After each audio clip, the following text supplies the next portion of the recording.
Definitely wasn't as easy as you'd like it to be. It was a pain in the ass to pull that game out, but they did it. West Coast Daddies, too. West Coast Daddies, you don't realize how important it is to go beat your daddy, and that's what the Heat did yesterday.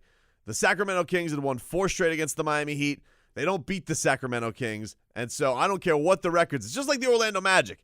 You throw the records out when a team has your number, and the Kings have the Heat's number. So this is a big win in a lot of ways. You go out there, you win in overtime. No, by any means necessary. Doesn't matter. You don't have Jimmy Butler? Doesn't matter. What does Spo say?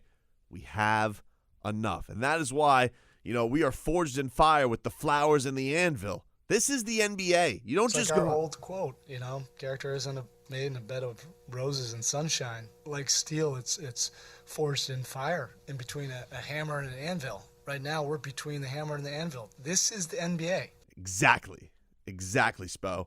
And that anvil last night was Buddy Hield. And every time that he shot a 3, my butt cheeks clenched. So I just had to. Bajelenka, that guy. Yeah. Every time that somebody I couldn't pronounce went out there. Bogdanovich went out there and shot a 3. My butt cheeks clenched. There should be a rule. You should never leave any Bogdanovich open for a 3. They were just gunning yesterday. Buddy Hield shooting 17 from downtown. Bogdanovich shooting 11 from downtown. They were going out there yesterday and they were chucking it up. But that's okay. He were too. Now, listen, a lot of great things yesterday that went down with the Miami Heat, even in an ugly performance, okay? Kendrick Nunn, this guy's got the onions. He's got the nunions. As John Crotty said, this guy, he's unflappable. He's got milk flowing through his veins, Leroy. Milk flowing through his veins. Which means what? Exactly. It means, milk can be delicious, warm. It can be delicious, cold. It can be delicious at any temperature. That means that no matter the situation, Kendrick Nunn is unflappable. He's like milk, and that's why he has milk flowing through his veins. Got it? So whether you need to take a little cat nap and you'd like a delicious glass of milk to calm your nerves, or whether you are Gene Simmons and you're having ice cubes in your milk to go out there and have your cereal in the morning, no matter the situation, Kendrick Nunnions is going to show up and get you a big shot. Is it a 2% milk or whole milk going through his veins? Whole milk. All of it. None of that nonsense that's mixed with water and sugar. None of that. Whole milk right from an udder. That's how it's rolling for Kendrick Nunnions. But, look, you got to talk about that play. Can we get the call again once again, Robbie, from Mike Inglis last night of the play that tied it up late for the Miami Heat? Goran Dragic, inbound play, finds Bam Adebayo, who was having a rough game. I think he only had 5 points going into the fourth quarter last night. And, really rallied and was able to get a lot of tip-ins late to kind of cure the Heat's offensive woes. It was, again, getting bogged down. Not as many creators out there for Miami. And here was the play, Mike Inglis on the call last night. With Goran Dragic to Bam. Bagley to Bam. Bam got it right at the rim with 0.8 seconds left. Oh, my goodness, what a play. 0.8 seconds remaining. The inbound pass from Dragic right to Bam at the rim, and they timed that better than Nassau could, I'll tell you. You couldn't drop a more beautiful pass right there by Goran. Just drops a dime, and Bam able to finish right at the rim. Man, what an awesome play. So the Heat went on. They go on to win in overtime. And they're 30-13, Leroy. 30-13. That's good enough for. Basically they're tied with a bunch of teams for the third best record in the NBA. Right. That's crazy. Yep. That's crazy. Yep. You got Milwaukee and you got the LA Lakers obviously up top, but the Lakers got whooped last night. Oh, they got smoked. Yeah, they got smoked. They got smoked. But the Heat at 30-13, and I know it's tied. I know it's tied up to the East, so I'm not saying like they're separated for the back, but I'm just letting you guys know. Hey. All the things that we bitch about this season, and Lord knows, it feels like every time that there's a bad loss that people are looking to trade, they're looking to deal, they're looking to get things going. Don't look at me like that, Leroy.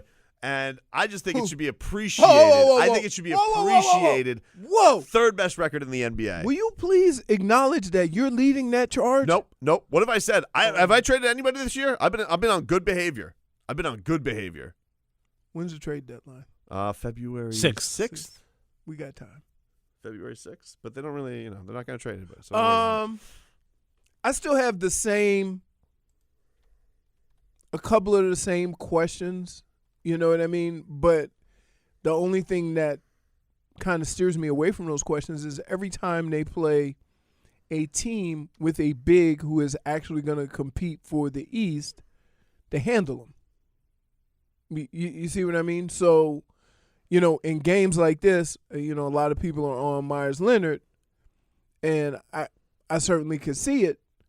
When they play like Embiid, when they play, Gobert, when they play these teams with traditional bigs, they seem to handle. No, Bam had a week where he went up against Gobert, the Pacers and their size, and the Philadelphia 76ers all in 1 week, and he swept it. Right, and so how do you?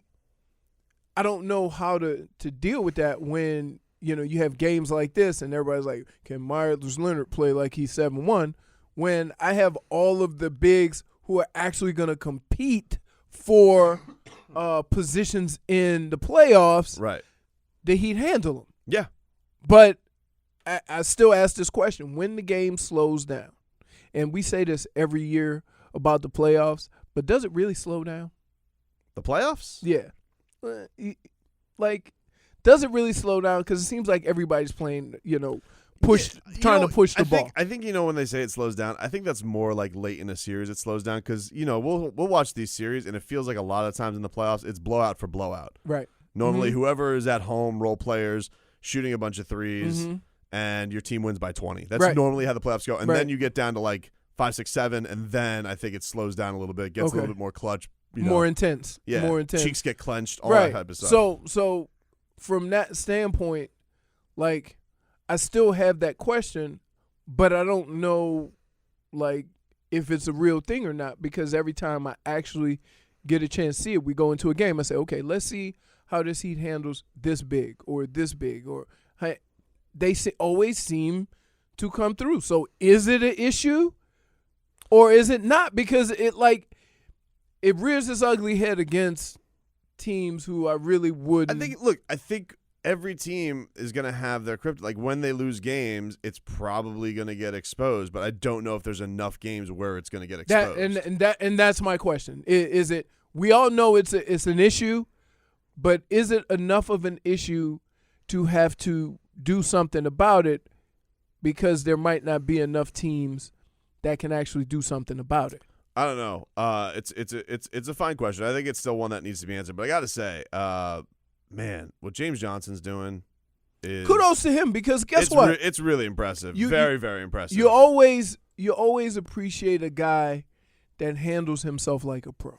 Yeah. And as much as we want to see Dion play, I much as we enjoy watching him play, the biggest issue with him is not even about basketball, but how he handles himself to get back to being on the court. And James Johnson has been a company guy and done the work and got back on the floor and has performed. And there's no doubt in my mind Dion could do the same thing. Yeah, but he doesn't handle himself so that bygones can be bygones. Right. That he feels like that he's being wronged, and James Johnson, maybe he did feel that way. But, no, you can but feel that way. He didn't let any of that Correct. stuff leak out. He for was him. he was a pro. He was a pro about it. He handled himself. He said all the right things.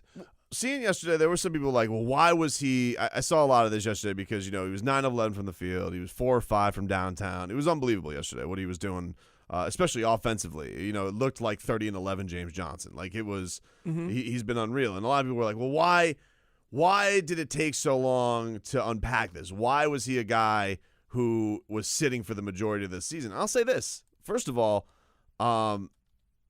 there was a little bit of overlap in his position, especially with a lot of wings. A lot of wings, especially when Justice was healthy, which he hasn't been for a month. And he really came into the fold with that Pacers game where Jimmy Butler was out. Remember, Jimmy Butler had the bad back, and that was really James Johnson's breakout party. That was the time he really got to go in and contribute. Had an awesome game, and really has been awesome since. So it was one of those things where health really dictated it. But at the time, like the Heat were 15 games over 500. Like, are you supposed to reinvent the wheel to a point where you got to go and get certain guys minutes, or you're thinking about what could this guy also contribute at a point where you're 25 and 10?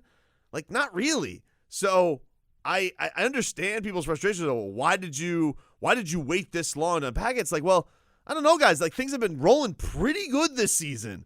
So I don't know if Spoelstra, like, he's not going to rock the boat from that point. And because you've had a couple of games where Jimmy's been out, Justin's been out forever. Kelly Olynyk was stinking up the joint. James Johnson came in, he had his opportunity, and he's been awesome. But it took a lot of guys faltering before you got to that point. I mean, are we really going to say here if James Johnson had been playing the whole season that the Heat are going to be what? 33-10? Like right.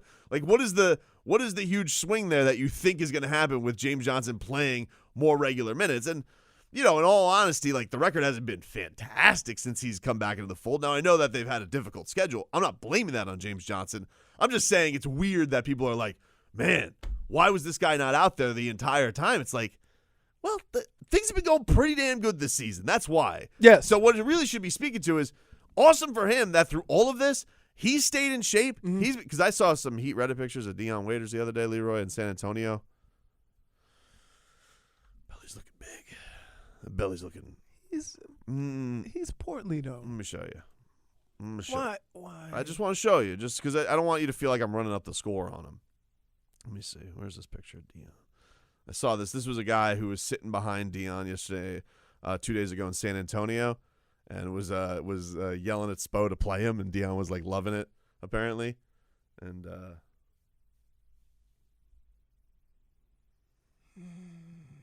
yeah, that's all you need. Hey, you think that security guard thinks that they're taking a picture of him? Yes, Because yes, he does.